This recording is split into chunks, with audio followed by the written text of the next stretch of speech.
Salut tout le monde, c'est Pavel et le projet Moyen de Cash et vous êtes sur la chaîne qui est consacrée aux investissements et au trading. C'est le samedi et c'est le samedi PEA où nous investissons dans les actions françaises, notre fameux portefeuille des actions éligibles au PEA. Nous allons revoir les positions que nous avons actuellement dans le portefeuille et je vais vous proposer deux idées d'investissement pour ce mois-ci, le mois de juillet 2021. Avant de commencer cette vidéo, comme d'habitude, je vous invite à vous inscrire à la chaîne. N'oubliez pas de mettre un like s'il vous plaît, pour moi c'est très très important, je vous le rappelle à chaque fois, j'en suis désolé, mais c'est vrai que pour développer la chaîne gratuite, c'est pas facile et donc les likes pour moi c'est très important pour être visible sur internet. Pour vous ça coûte rien, pour moi c'est une réelle aide dans le développement de cette chaîne. Ensuite je vous rappelle également qu'il y a la chaîne Telegram que vous pouvez également rejoindre et participer dans de nombreuses discussions autour des investissements ou de différents événements qui se passent actuellement dans l'économie. Voilà, donc je commence comme d'habitude par la petite revue macroéconomique. Je vous rappelle qu'il y a une vidéo toutes les semaines qui s'appelle Le Café du Dimanche qui sort à 9h tous les dimanches. Bon, j'essaye que ce soit très régulier, même quand je suis en vacances. Et pendant cette vidéo, nous regardons la situation macroéconomique, les différentes tendances boursières, etc., etc. Donc mon point de vue sur la situation macroéconomique actuelle, c'est la vigilance. En fait, ça c'est vraiment le mot qui représente le mieux, je pense, que mon avis par rapport au marché. Vous savez, si vous suivez Mind du Cash, évidemment, que je suis actuellement hors marché pour des raisons de changement de broker notamment, mais j'ai choisi cette période n'est pas par hasard parce que je préfère actuellement être hors marché. Je trouve que c'est vraiment très cher. La sélection des actions maintenant c'est une tâche vraiment difficile. On est cher parce qu'il y a toujours des programmes de QI qui font monter les marchés, mais sur le fond macroéconomique, la situation sanitaire se dégrade. Nous voyons que le variant Delta, le variant indien qui est en train de se propager un petit peu partout dans le monde, il y a même des économies développées qui commencent à se refermer, notamment par exemple l'Australie. En Asie, c'est quand même assez préoccupant. En Russie, c'est très préoccupant également. Et donc du coup, on n'est pas encore sorti de cette affaire de Covid-19, on est loin de là. Même si les personnes sont vaccinées, certes, selon l'information que nous transmet nos amis britanniques, c'est que effectivement la hausse des cas elle est évidente, mais en revanche les cas sont moins graves, donc du coup ça ne crée pas cette saturation des hôpitaux comme on a vu l'année précédente. Donc croyons-nous ou pas au gouvernement anglais, en tout cas ça c'est la réalité des choses. Pour le moment les économies développées ne parlent pas de se refermer, mais en tout cas on voit qu'il y a quand même des mesures ou de quasi-mesures qui sont proposées aux citoyens. Notamment je pense évidemment au discours récent de Emmanuel Macron à la télé. Donc évidemment on n'a pas annoncé le confinement heureusement, mais en tout cas il a annoncé presque la vaccination obligatoire, donc ça c'est le sujet chaud maintenant. Je ne veux pas trop participer dans la discussion. Est-ce que ça impacte nos droits civils, est-ce que c'est la restriction de la démocratie, des droits de l'homme et en fait le droit de choisir si on veut être vacciné ou pas. Ça c'est un débat hors chaîne Mind du Cash, mais en tout cas c'est la réalité des choses. Donc maintenant, les gouvernements nous imposent la vaccination. Et bien évidemment, ce n'est pas par hasard, c'est tout simplement parce que la situation n'est pas très rose. C'est ce qui concerne la situation sanitaire. Mais la situation économique est également préoccupante. Donc par contre, en sens inverse, là maintenant, on a revers les économies et on vit une période d'une inflation explosive et maintenant les régulateurs ne savent pas trop quoi faire. Maintenant, il serait censé arrêter les programmes de quantitative easing exceptionnels qui ont été lancés pendant la crise Covid, mais ils ne peuvent pas le faire. Visiblement, ils ont peur de le faire, ça se voit clairement, parce que si on parle de la Réserve fédérale américaine, avec l'inflation, surtout avec les dernières indices de l'inflation qui ont tombé cette semaine, le maintien de la politique accommodante et les injections de 120 milliards par jour, je le répète, dans le système financier n'a aucun sens économique. Donc ça, c'est une évidence, en tout cas pour moi. Mais dans tous les cas, Jérôme Powell, il reste assez vigilant et il dit au marché que non, c'est un peu peut-être tôt de retirer le stimulus des marchés. Et donc, pour résumer, la situation économique est très préoccupante parce qu'on n'est pas vraiment sorti de la crise sanitaire et pourtant, les banques centrales n'ont plus de cartouches pour aider à l'économie. Donc ça, c'est quelque chose que je parlais déjà il y a assez longtemps, qu'on peut arriver dans cette situation et là, on y arrive parce que même à l'époque, j'étais un peu plus optimiste parce que moi, je disais qu'à la réouverture, quand on va être sorti de la crise, on peut se retrouver dans une situation où les banques centrales ne vont pas pouvoir arrêter leur stimulus pour soutenir les marchés et non plus, ces stimulus vont devenir la nouvelle norme. C'est un peu comme les taux d'intérêt à zéro aujourd'hui qui sont très difficiles à imaginer qui seront relevés. Et les quantitative easing, les injections monétaires, semblent de devenir aussi la nouvelle norme. Et donc du coup, la Banque centrale reste sans outils pour stimuler l'économie. Donc voilà, donc ça c'est un petit peu la situation d'une impasse, parce que si jamais les choses vont mal aujourd'hui, il semble d'aller mal, donc on ne sait pas quelle sera la prochaine action de la Banque centrale pour soutenir les économies. Voilà, donc pour moi c'est très préoccupant. Les marchés, donc évidemment ça qui concerne la chaîne moyenne de cash, ça qui concerne nos portefeuilles, donc les marchés sont très calmes, les marchés ne voient rien, ne voient pas de risque, les volumes commencent à diminuer avec l'arrivée de la période estivale, même si le temps, vous voyez, donc là j'ai dû m'habiller parce qu'il fait, il fait froid, même carrément, parce qu'on est mi-juillet et on a à peine 16 degrés à l'extérieur. Les volumes sur les marchés financiers sont en train de baisser progressivement. Et je ne sais pas comment cet été va passer sur les bourses. Je pense, je vous rappelle mes prévisions, que je m'attends à une correction fin ce mois, début du mois prochain, bon probablement durant le mois d'août, où quelque part je m'attends que le marché devrait réintégrer les risques de l'économie réelle et dans les conditions du monde réel dans lequel nous vivons. Voilà, donc là je ne veux pas trop continuer sur les sujets macroéconomiques parce qu'il y a une vidéo dédiée qui va sortir demain et nous allons passer directement au portefeuille PEA pour revoir quelles sont les positions que nous avons à ce jour. Je vous rappelle le principe, donc les positions que vous voyez sur votre écran, c'est mon portefeuille PEA que j'ai démarré à la fin de l'année précédente, donc là actuellement nous avons 17 lignes dans ce portefeuille. Ce sont les actions que j'achète réellement pour les montants que vous voyez sur votre écran. Ces montants peuvent paraître très faibles parce que pour moi c'est un portefeuille modèle, mais je l'implémente sur un compte réel chez DEGIRO. Donc j'utilise un broker DEGIRO que moi j'aime beaucoup et bon, j'ai pas le droit de recommander quoi qu'il le soit, mais en tout cas mon avis est très positif par rapport à ce broker. Je sais que beaucoup d'abonnés moyens de cash utilisent le même broker DEGIRO. Donc voyez, donc ça ce sont des positions réelles que j'ai sur un compte réel.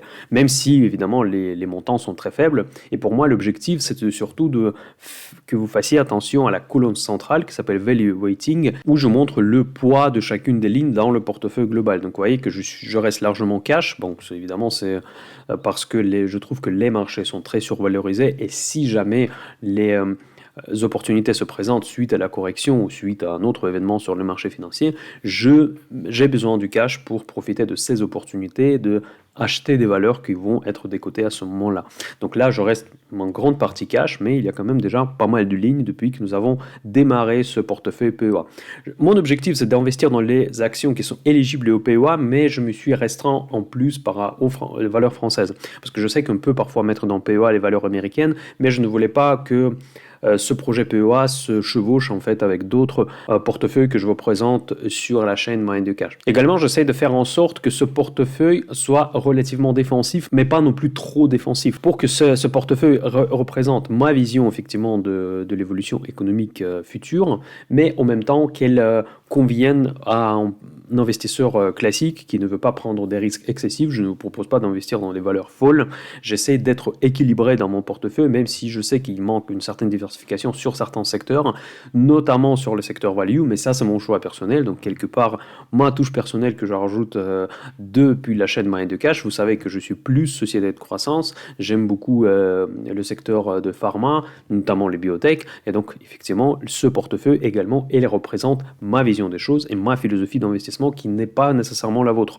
Donc ce qui est important ici, c'est que vous vous inspirez de la façon comment j'alloue le capital aux lignes individuelles. Donc vous voyez que je dépasse rarement les 2% que pour les actions que moi je trouve particulièrement fiables et les valeurs peu volatiles. Mon objectif ici est de vous montrer un exemple d'un investissement régulier avec un objectif bien clair et avec une gestion des risques appropriée. Donc c'est surtout ça mon objectif et pas que vous répétiez exactement les mêmes opérations que moi je fais sur ce compte. Donc, comme vous voyez, les deux plus grosses pondérations dans le portefeuille, c'est Danone et Amadeus IT. Amadeus IT, c'est un spécialiste des systèmes de réservation en Europe, et pas que en Europe, d'ailleurs, c'est une société espagnole.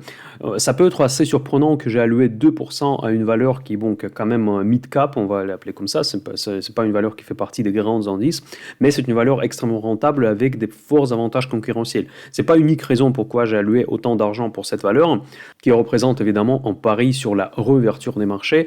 En fait, cette valeur, elle est cotée en Espagne et due aux frais de transaction. J'ai dû passer un ordre un petit peu plus grand dès la première transaction.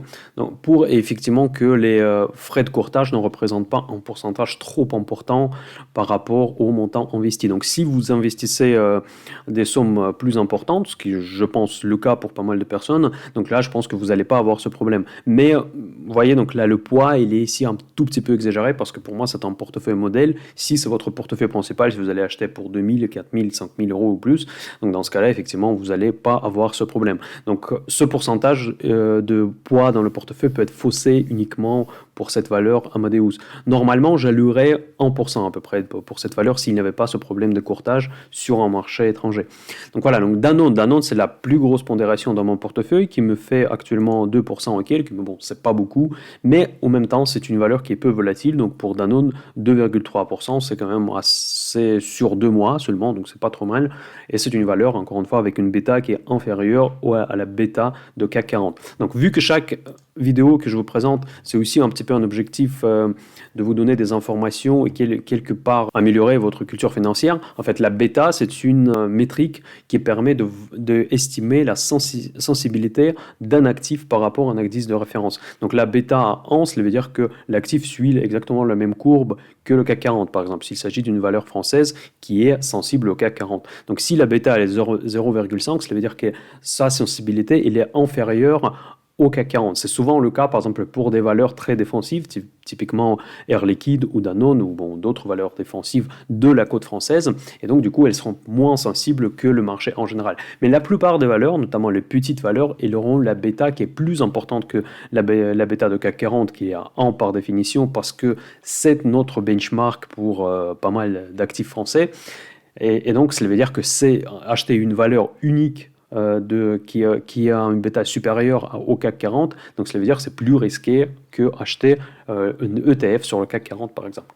Voilà, donc en gros quelque part la bêta représente le risque de la valeur par rapport à l'indice de référence ou tout simplement, si je simplifie à fond, ça représente en gros le risque d'une telle ou telle valeur. Danone, il a une bêta assez faible, donc du coup c'est pas une valeur très volatile et on peut se permettre d'investir un tout petit peu plus et on peut considérer que 2,3% sur 3 mois, ce n'est pas très mal comme résultat. Ensuite, Amadeus, malheureusement, il plombe un peu la performance de portefeuille, donc justement à cause de ce phénomène des frais où j'ai dû investir un peu plus. Et cette mauvaise performance de la deuxième ligne de portefeuille PEA, elle peut s'expliquer par les problèmes de situation sanitaire qui ont tendance de revenir en Europe et effectivement la réouverture totale peut se laisser attendre encore un petit peu et donc on ne pourra pas nécessairement voyager à fond comme c'était avant le Covid dans l'avenir proche, voire cette année, voire l'année prochaine. Parce que maintenant, avec les nouvelles restrictions, c'est que les vaccinés qui vont pouvoir voyager et encore si ça ne change pas, si la situation continue à se dégrader, dans ce cas-là, il y a des risques que les nouveaux pays qui se referment et effectivement, la quantité de réservations ne va pas augmenter, il ne va pas atteindre le niveau avant la crise de Covid, ce qui est effectivement un paramètre déterminant pour la valeur comme Amadeus IT. Donc du coup, c'est une valeur Covid, c'est une valeur réouverture, vu que la réouverture se passe assez difficilement. Dans ce cas-là, effectivement, cette valeur, elle a perdu 6% sur 2 mois. Une autre valeur qui est vraiment la pire performance du portefeuille PEA moyenne de cash, c'est bioMérieux. Ça, c'était tout l'inverse. J'ai investi en pleine crise de Covid. C'était un spécialiste de la diagnostic in vitro. Et cette valeur, évidemment, elle bénéficiait quelque part de la crise sanitaire parce qu'elle produisait des appareils pour diagnostiquer les maladies respiratoires, dont le Covid. Donc forcément, dès que le vaccin a été trouvé, forcément, sur beaucoup de valeurs de ce type, il y a eu une prime de Covid qui est partie. Et donc, malheureusement, maintenant, je suis avec moins 25% sur cette valeur qui reste extrêmement rentable. Donc là, je vais peut-être répéter un petit peu. Ça fait un moment que je ne vous ai pas montré les performances de bioMérieux. Voici donc ça, c'est le ranking de Guru Focus qui permet de consolider de nombreux ratios financiers. Donc vous voyez que du point de vue de la santé financière, les 7 sur 10 et la profitabilité, les 8 sur 10. Donc c'est une valeur très solide et très rentable. Donc du coup, je reste investi, je ne regrette pas de l'avoir acheté, même si évidemment, être en moins-value, c'est pas sympa, mais en tout cas, pour moi, je n'ai pas d'idée de vendre cette valeur pour le moment.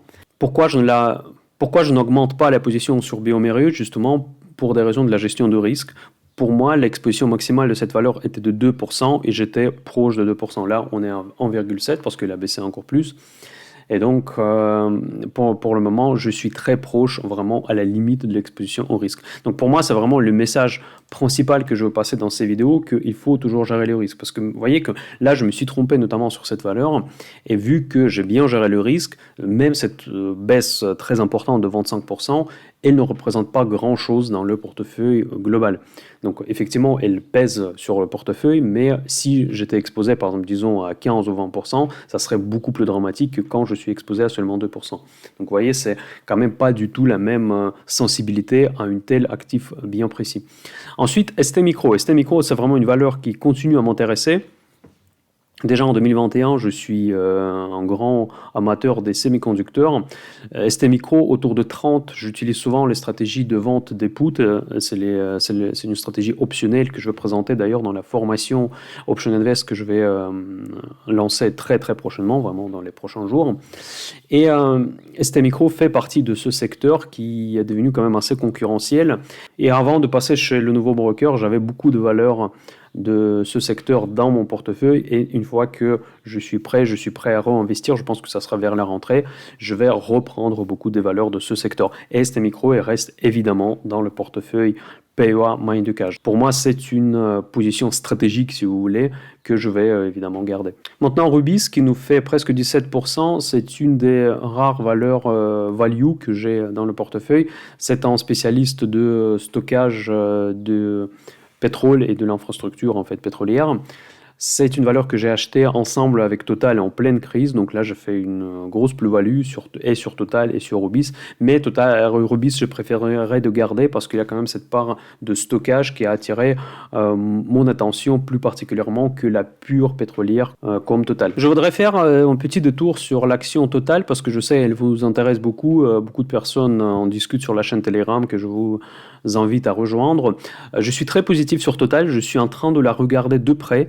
Mais mon avis sur pétrole, elle est très négatif. Moi, je trouve qu'aujourd'hui, le pétrole, c'est un des actifs les plus survalorisés sur les marchés. Je m'attends à une correction très forte sur ce marché. Et cette correction va forcément affecter les cours des valeurs pétrolières.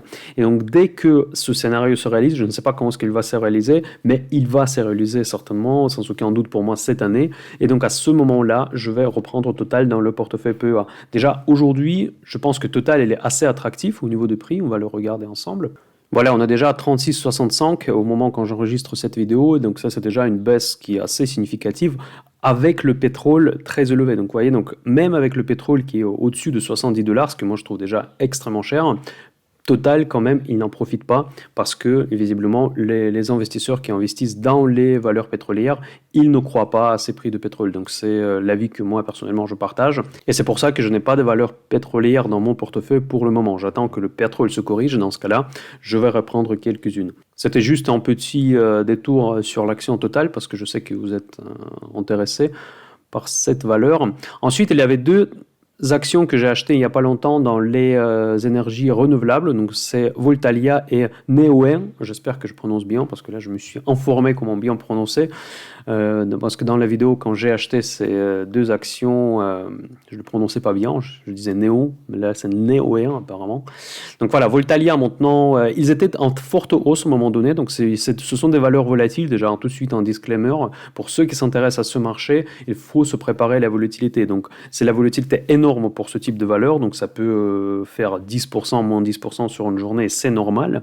Il faut s'attendre à ces valeurs-là. Et comment gérer ces positions? Il faut s'exposer moins qu'aux autres. Il ne faut pas s'exposer sur Neoen autant que sur Danone. Donc ça, c'est exactement le même principe que je vous ai présenté tout à l'heure, que la bonne gestion de taille de votre ligne, c'est quand même très important. Donc vous voyez que moi, j'ai investi dans ces valeurs, mais moins de 1% sur les deux. Et encore, ça, je trouve que c'est assez important.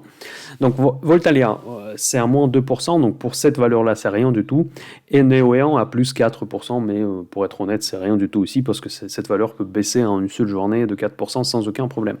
Voilà, ensuite, il y avait deux valeurs toutes récentes dans le secteur assurance et banque que j'ai acheté le mois dernier. C'est S&P Assurance qui a pris 1% et Crédit Agricole qui continue un petit peu sa baisse, donc c'est à 2,4%. Rien de dramatique, ce sont également des secteurs assez sensibles à la conjoncture, vu que la conjoncture est en train de se dégrader progressivement.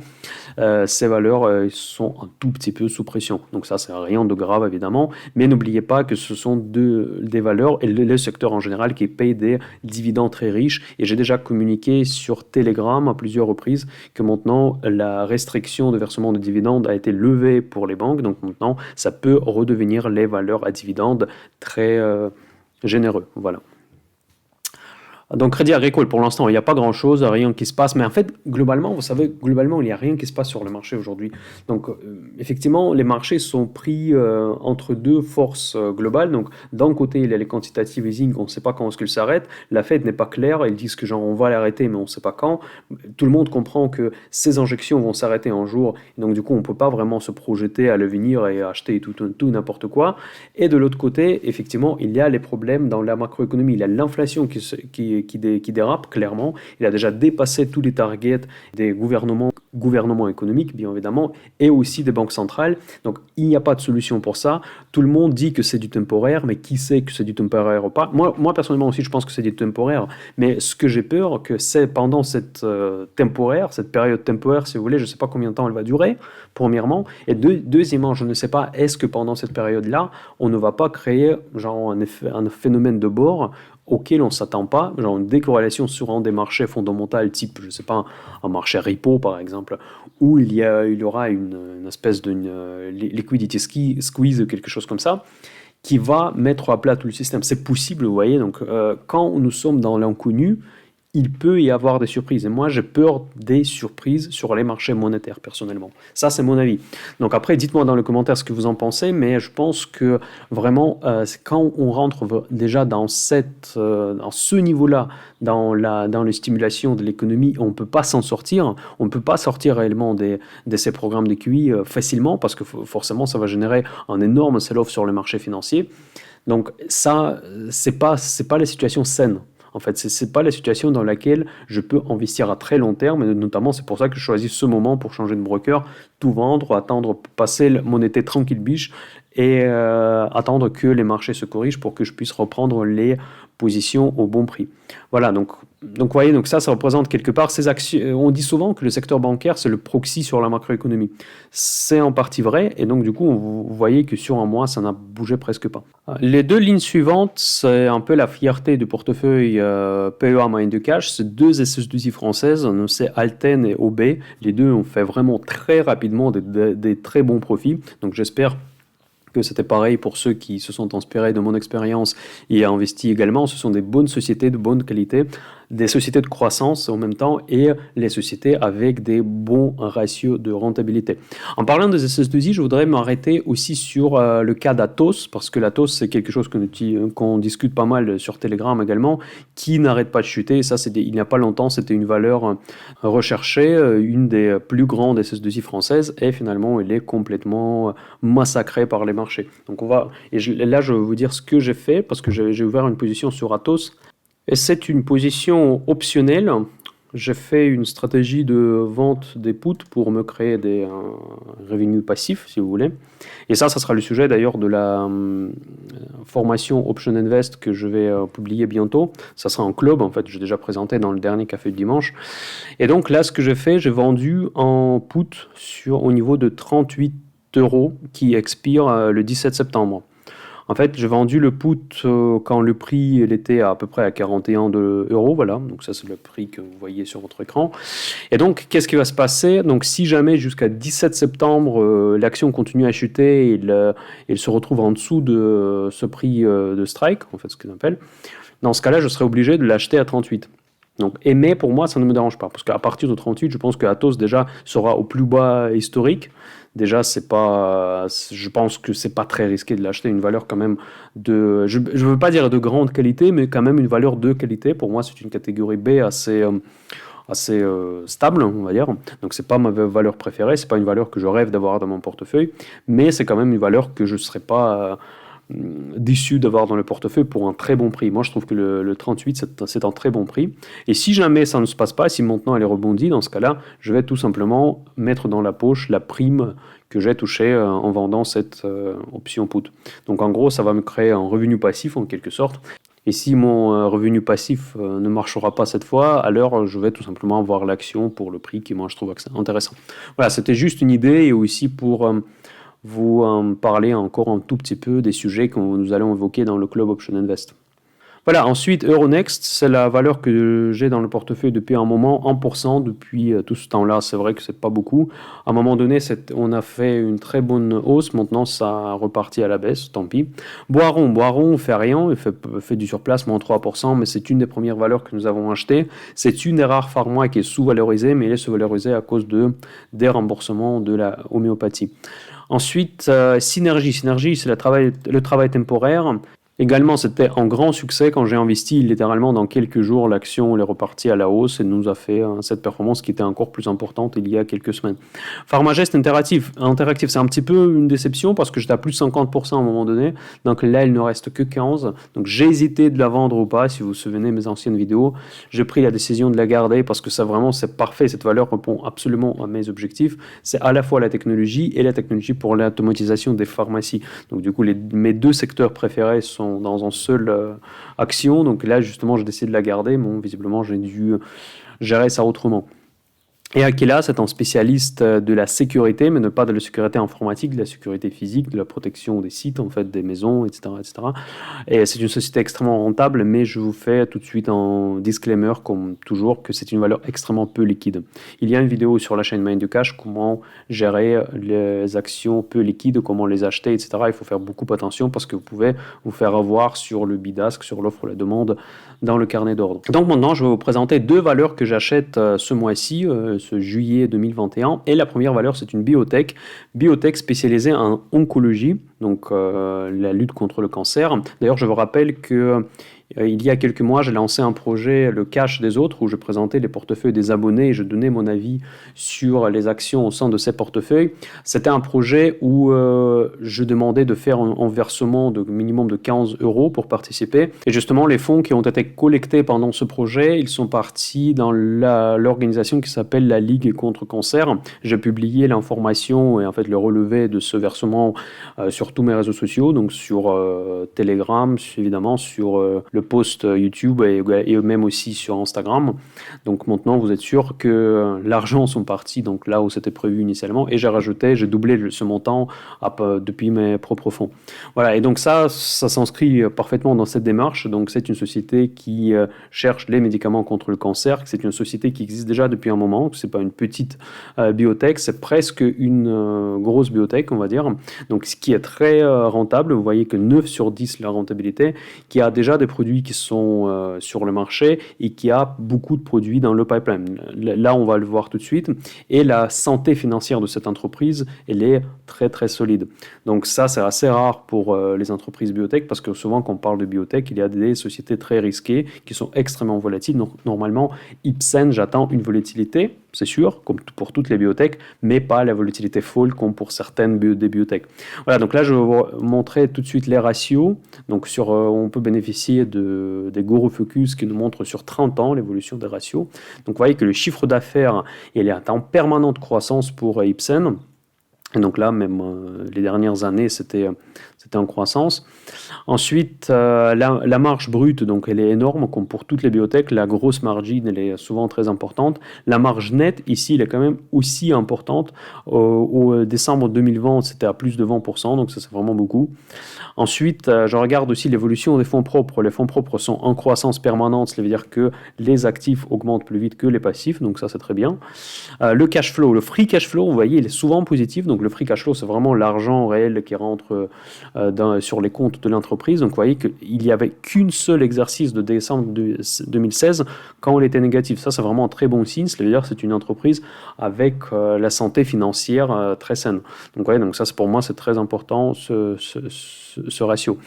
Et les paramètres de rentabilité, vous voyez, donc ROIC, ça, c'est dans des paramètres que je regarde le plus. Donc c'est la rentabilité qui tient compte de la dette. Donc vous voyez qu'il est, bon, c'est pas la croissance qui est importante, même si la croissance est importante aussi, mais les valeurs absolutes restent toujours au-dessus de 10. Pour moi, le 10, je trouve déjà les sociétés très rentables. Ici, on était au-dessus de 10 à partir de 2006, vous voyez, donc vraiment depuis bientôt 20 ans, que cette société reste rentable. Et aujourd'hui, on est à 20, ce qui est juste énorme. Donc c'est pour ça que je suis assez confiant d'investir dans cette valeur. Ouais, la dette, elle est restée presque à zéro pendant beaucoup d'années. Ils ont commencé à s'endetter un tout petit peu ces dernières années, sachant que les taux sont presque à zéro. Donc ça, c'est pas trop mal, j'imagine, comme une solution. EV, EBITDA, donc la valeur d'entreprise par rapport aux résultats opérationnels, moi je trouve que c'est assez intéressant. Vous voyez, en décembre 2020, on est seulement à 7,3, c'est vraiment donné quoi, de point de vue de valorisation. Pour moi, ce ratio il est très important parce que valeur d'entreprise, elle tient compte de la dette également, mais elle tient compte aussi des revenus réels. Donc elle compare toute la valeur à quelle cette entreprise peut être vendue, c'est ça en fait la valeur d'entreprise, par rapport à ses revenus opérationnels. Donc ça, c'est très intéressant à regarder. Donc vous voyez, il était assez, plus elle est faible, moins la société est chère. C'est un peu comme PER, sauf que c'est beaucoup plus représentatif, en tout cas selon moi, que PER. Donc là, elle est à monter dans 2015-2017, mais ça restait raisonnable parce que pour les valeurs chères, c'est au-dessus de 20. Et donc là, maintenant, on est à 7. C'est vraiment, moi, je trouve que c'est une très belle opportunité. Et vous voyez, cette valeur, elle paye même les dividendes de cette entreprise, donc c'est vraiment très bien et très rare, surtout pour ce secteur. Et pour dividendes, ils ont largement assez d'argent. Benjamin Graham Number, d'ailleurs, pour encore une fois, c'est un petit peu de théorie financière. En fait, Graham Number, c'est un des ratios qui était utilisé dans la finance fondamentale quantitative. Donc ça, c'est un ratio qui a été créé par le professeur de Warren Buffett, Benjamin Graham. En gros, elle prend la valeur liquidative de l'entreprise, c'est-à-dire que quand vous prenez tous les actifs moins toutes les dettes, quand vous prenez tous les actifs liquides, ce qu'on appelle soit un current assets ou les actifs circulants, donc c'est les actifs qui peuvent être obtenus tout de suite au sein de l'exercice, c'est le cash principalement, plus quelques placements en court terme, moins toutes les dettes, vous voyez, l'ensemble de la dette, y compris la dette à long terme. Si cette valeur, le reste de la valeur, elle est divisée par le nombre d'actions, ça vous donne ce Graham Number qui représente la valeur liquidative de l'entreprise. Donc généralement, dans 2021, la plupart des entreprises, elles ont cette valeur négative parce qu'évidemment, les dettes dépassent largement les fonds liquides, en fait, les actifs liquides sur les comptes de l'entreprise. Et ici, même ce number, il est positif. Donc, vous voyez, il est à 26, même sur ce number extrêmement restrictif que très peu de gens en ce moment regardent. Parce que, justement, il est plus représentatif, parce qu'on est habitué que les entreprises n'hésitent pas de s'endetter. Donc, cette valeur, elle hésite de s'endetter, apparemment, et elle a cette valeur... Juste un petit commentaire, que ça ne va pas du tout dire que la valeur réelle de l'entreprise Ipsen, c'est de 26,80. Non, c'est pas du tout. C'est juste si l'Ipsen fait faillite demain, il va être liquidé avec cette valeur liquidative par action. Donc ça, c'est vraiment on va dire le critère le plus strict qu'on peut appliquer. Voilà, maintenant un petit peu d'informations sur l'activité de Ipsen pour ceux qui ne connaissent pas cette valeur. Donc la première activité, c'est évidemment oncologie, mais il n'y a pas que. Il y a neurosciences également. Donc, et les maladies rares. Donc après, voilà, santé familiale. Donc là, je pense que ce sont déjà des axes plus secondaires. Mais en tout cas, ce n'est pas uniquement oncologie. Donc ça, c'est assez important. Et comme je vous dis toujours, c'est que quand on parle des biotech, il faut toujours regarder le pipeline. Donc le pipeline, c'est quoi ? Là, on va faire un tout petit peu plus de la culture générale. Il y a plusieurs phases de validation de chacun des médicaments. Peut-être vous le savez déjà, avec la crise de Covid, on parle souvent de la phase 3. Mais il n'y a évidemment pas que la phase 3. Donc là, devant vous, vous pouvez voir toutes les phases que les médicaments passent avant de commencer à être commercialisés. Donc préclinical, donc ça c'est vraiment la phase la plus initiale avant qu'on commence tous les autres tests. Ensuite, la phase 0 qui est souvent passée pour aller directement sur la phase 1, c'est pour ça qu'il s'appelle 0, j'imagine.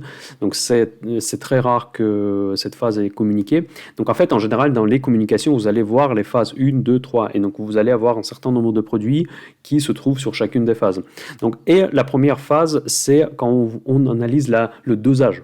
Donc on connaît que le médicament il est déjà fonctionnel et on commence à essayer de le doser parce que vous savez, le médicament, la différence entre médicament et le poison, c'est souvent justement le dosage. Donc ils prennent entre 20 et 100 participants volontaires qui veulent participer dans ces tests, qui sont déjà de bonne santé à la base, donc déjà ils se créent des conditions presque idéales, et ils essayent de tester les dosages sur des personnes humaines déjà, donc ça c'est déjà sur les humains, donc voilà, les personnes sont courageuses, mais vous voyez qu'il n'y a que entre 20 et 100 personnes qui sont autorisées pour participer dans cette phase des tests. Donc vous voyez qu'approximativement 70% des médicaments passent assez facilement cette phase. Donc une fois qu'on a déterminé le dosage, maintenant on passe à estimer la efficacité. Donc voilà, donc là on sait combien il faut donner de médicaments. Maintenant on prend plus de participants et on commence vraiment à estimer est-ce que ça améliorait quelque chose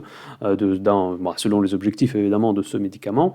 Et l'issue de la phase 2 et déterminer si ce médicament, en fait, il est efficace pour traiter la maladie qui était censée de traiter.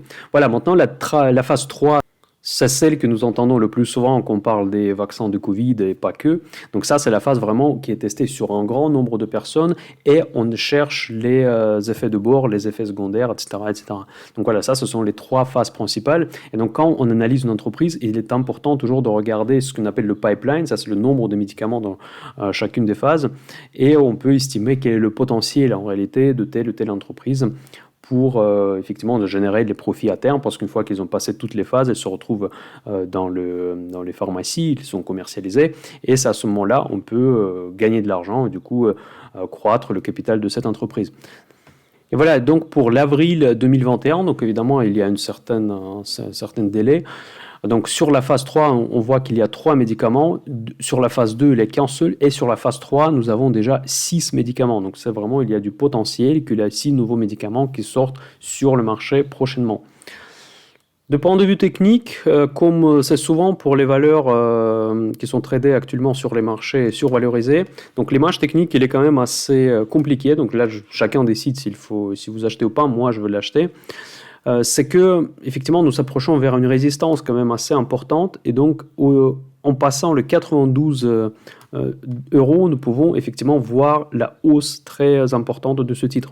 Mais est-ce qu'on va passer cette résistance qui semble être assez forte?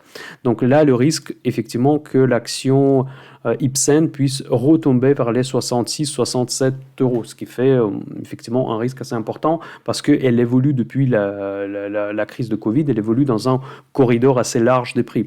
Donc, mais dans tous les cas, si on regarde les RSI au niveau de momentum, on n'est pas dans un surachat, donc du coup je ne vois pas pourquoi cette valeur devrait être vendue massivement et tout de suite. Donc il y a quand même une certaine chance que la résistance soit dépassée. Donc après, vous voyez, donc là on regarde déjà à côté que les marchés sont en train de baisser.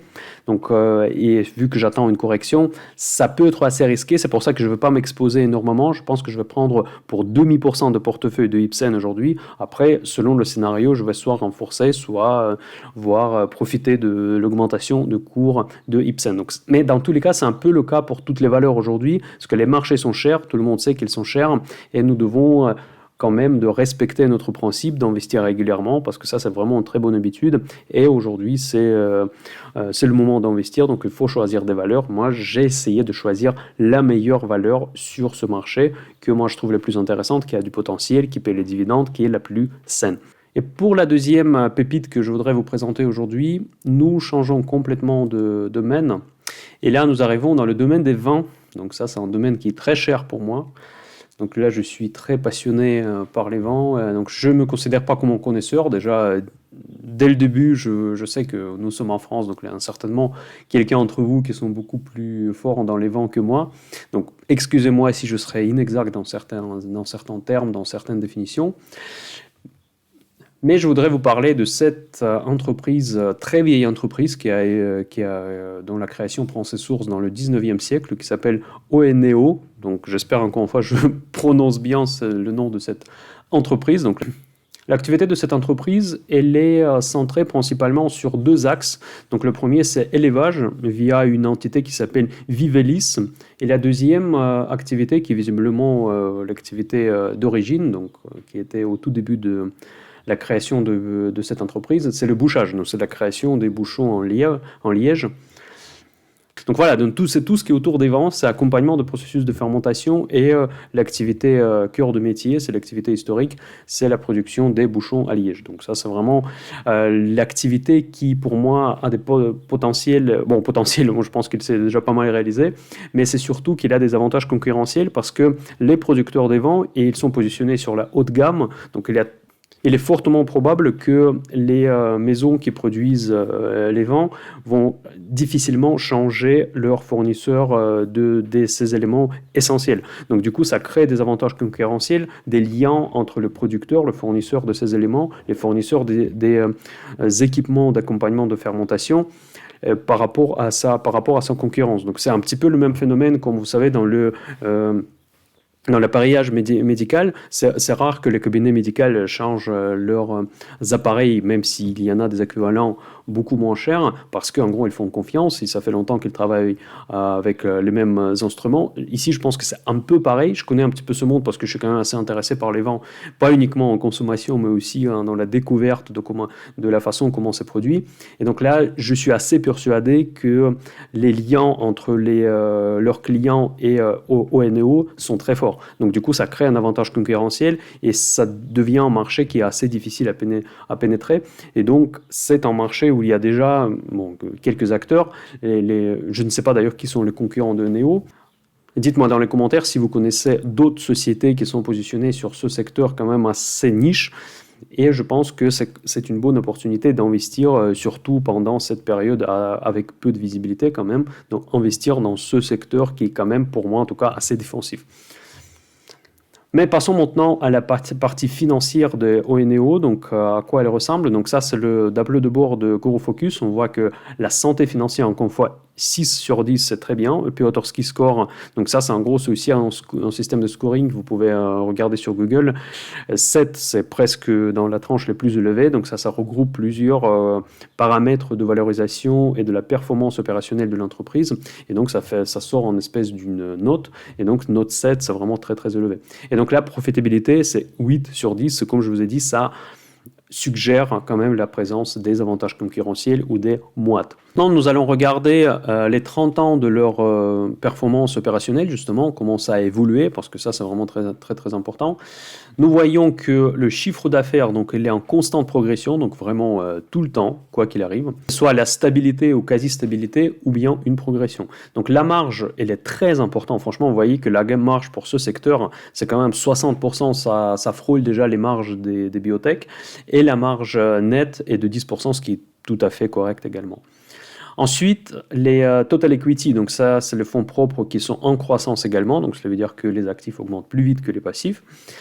Et les performances, les rentabilités, surtout ce que je regarde, c'est ROIC. Vous voyez, en moyenne, c'était autour de mon benchmark, parce que comme je vous dis toujours que pour moi, c'est 10. Vraiment, c'est à partir de 10 sur ROIC, je considère la société comme très rentable. Là, on est toujours proche de 10, donc c'était toujours entre 9 et 11. Pour moi, c'est tout à fait jouable également. En plus, pour le secteur quand même assez défensif, c'est pas une folle société de croissance, c'est quand même une société avec laquelle on peut se projeter. Donc ça, c'est pour ça que je l'achète aujourd'hui, par temps incertain, en tout cas selon moi, c'est le temps incertain que nous vivons aujourd'hui.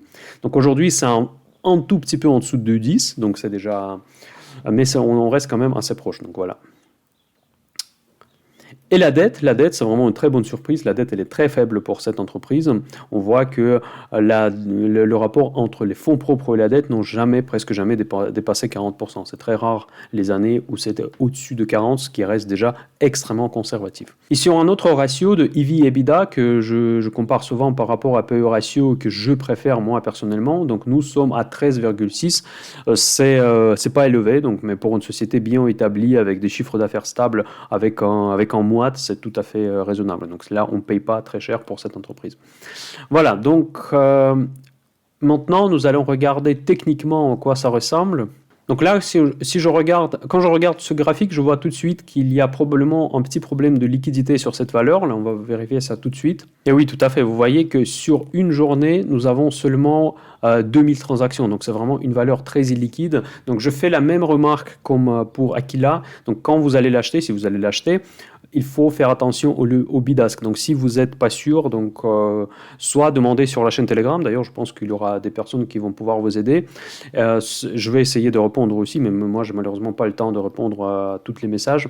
Mais consultez quelqu'un qui a plus d'expérience qu'éventuellement vous dans votre entourage, comment passer les ordres sur les valeurs peu liquides. Donc c'est le cas pour ONEO, donc il faudra faire attention pour ne pas se faire allumer sur la différence en fait sur le spread entre le bid et le ask. Parce qu'en fait quand vous allez passer l'ordre, en fait si vous passez au marché, ce qu'il faut jamais faire, c'est en tout cas moi je ne le recommande pas, après vous le faites comme vous voulez, mais en tout cas ils vont vous l'exercer à ce que le carnet d'ordre actuellement vous propose. Et s'il y a un écart est trop important, votre ouverture de position va se faire déjà avec une moins-value.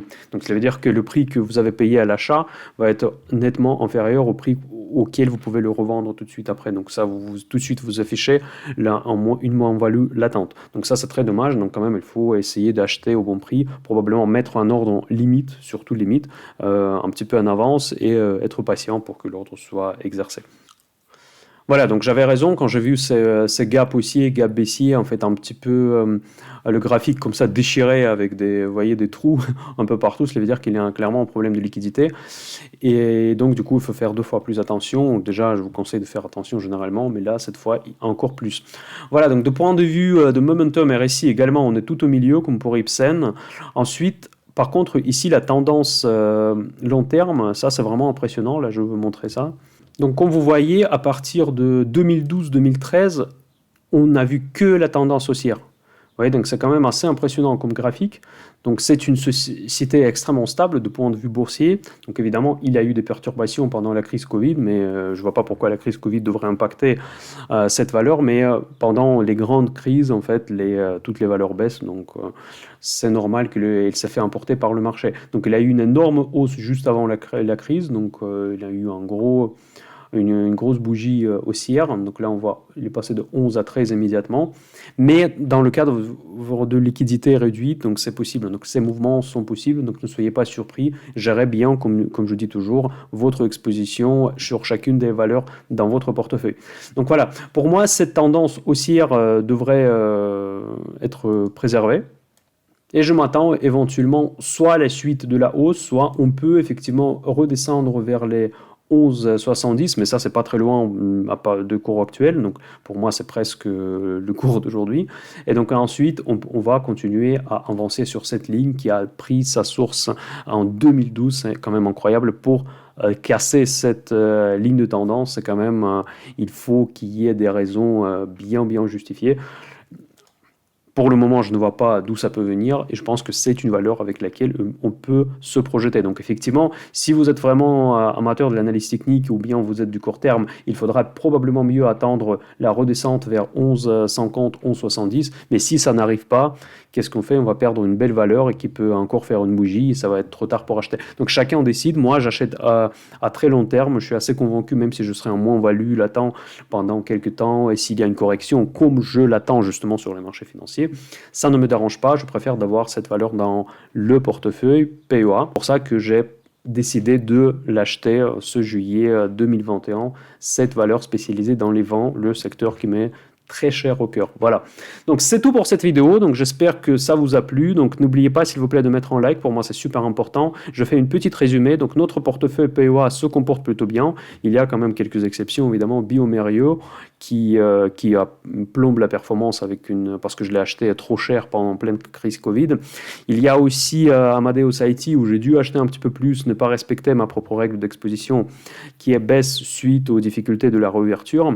Et tout le reste, principalement, ça se passe plutôt pas mal. Donc la plupart des valeurs sont dans le vert, mais c'est pas parce qu'encore une fois, c'est pas parce qu'on est génie d'investissement, c'est parce que les marchés sont haussiers.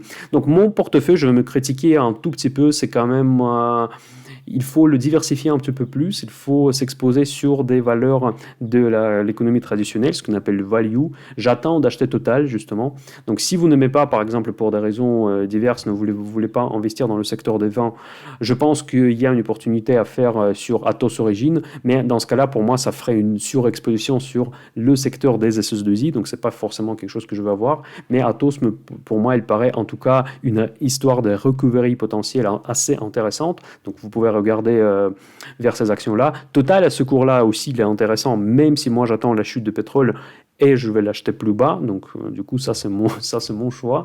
Donc, si vous ne partagez pas, si vous ne voulez pas, par exemple, acheter une ONEO ou Ipsen, je ne sais pas quelle valeur, vous n'êtes pas d'accord avec moi, il y a deux alternatives que moi je trouve intéressantes dans les secteurs un petit peu plus traditionnels, c'est Total Energy et Atos. Voilà. Et deux pépites que j'ai choisies pour vous aujourd'hui, c'est Ipsen, spécialiste principalement de la oncologie. Donc, c'est une deuxième biotech qui va rentrer dans notre portefeuille PEA. Et la deuxième valeur, c'est un spécialiste des vents, ONEO, donc la société avec une grande visibilité. Et la société ONEO fait partie intégrante de ce secteur et qui donne la visibilité avec un fort avantage concurrentiel. Voilà, je vous souhaite le meilleur, passez un très bon samedi, on se donne le rendez-vous demain pour le café de dimanche. N'oubliez pas à vous inscrire, mettre un like, à très bientôt, Moyen de Cash, bye bye.